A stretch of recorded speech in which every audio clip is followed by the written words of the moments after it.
हमारी लाइफ में जो भी हमारा इन्वेस्टमेंट है उसका 60 to 70% जो है वो इंश्योरेंस इंस्ट्रूमेंट्स में होना चाहिए, क्योंकि हमारी लाइफ में कुछ नीड जो सर्टेन है, जैसे कि हमारे बच्चों की शादी, हमारे बच्चों की एजुकेशन।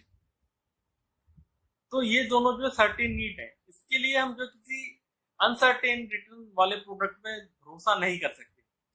जैसे कि अभी जो काफी सारे लोगों ने स्टॉक और म्यूचुअल फंड्स में पैसा लगाया हुआ था, उसकी फंड वैल्यू अभी बहुत ज्यादा कम हो गई है, क्योंकि ये दोनों ही चीजें ऐसी हैं, चाहे वो रियल एस्टेट हो, गोल्ड हो, म्यूचुअल फंड हो, ये सारी जो, जैसा कि मैंने पहले भी बताया था कि मार्केट प्रेजेंट कंडीशन के हिसाब से वर्क करती है।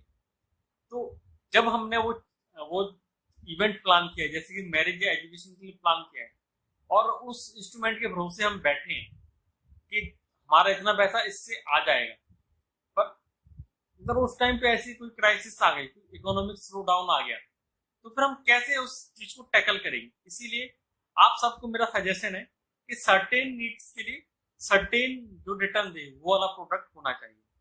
बाकी जैसा कि मैंने आपसे कहा कि आपका 60 to 70% जो है इंश्योरेंस में होना चाहिए। बाकी इसके अलावा जो भी आपका जो फंड है उसको आप अदर इंस्ट्रूमेंट्स में डेफिनेटली लगा सकते हैं।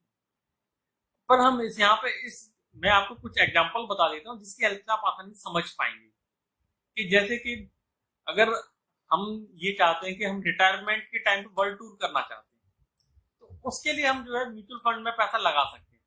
मान लो कि हम जो है वर्ल्ड टूर का हमने प्लान करके म्यूचुअल फंड में पैसा लगाया था, पर उस टाइम पे जो है कुछ इकोनॉमिक क्राइसिस आ गई, स्लो डाउन आ गया, उसकी वजह से उसकी फंड वैल्यू कम हो गई। तो हम जो है ऑल ओवर इंडिया में 4 धाम की यात्रा कर सकते हैं, या आसपास जो हमारी कंट्री के आसपास जो कंट्री है वहां पे जा सकते हैं। श्रीलंका हो गया, थाईलैंड हो गया, है ना। तो उससे उतना फर्क नहीं पड़ेगा। पर सोचो कि हमने जो है अपनी अपनी बच्ची के एजुकेशन के लिए हम म्यूचुअल फंड किया था, और तब हमें जरूरत थी 25 लाख रुपए की, और प्रेजेंट मार्केट कंडीशन के हिसाब से उसकी वैल्यू बची 15 लाख रुपए। तो आप उस टाइम पे 10 लाख रुपए कैसे अरेंज करेंगे। तो ये सारी चीजें हमें ध्यान में रखनी चाहिए। इसके अलावा जैसा भी थोड़ी देर पहले मैंने आपसे कहा था कि पर्याप्त इंश्योरेंस होने में और इंश्योरेंस होने में अंतर होता है। इस चीज को हम एक एग्जांपल से बहुत आसानी से समझ पाएंगे। अभी जो फरवरी के टाइम पर दिल्ली में जो राइट्स हुए थे, दंगे हुए थे, उसमें कांस्टेबल रतनलाल जी एक्सपायर हुए, शहीद हो गए थे। तो उनको जो है, जो उन्होंने इंश्योरेंस पॉलिसी कराई थी उसका चेक मिला, जो कि 5,20,000 रुपए के अराउंड का था, और उनकी फैमिली में उनके 3 बच्चे और उनकी वाइफ है। तो अब आप खुद अंदाजा लगा सकते हैं कि 5,20,000 रुपए कितने दिन तक उनकी फैमिली जो सर्वाइव कर पाएगी। इसीलिए मैंने आपसे कहा कि आपको जो है वो प्रॉपर इंश्योरेंस लेना चाहिए।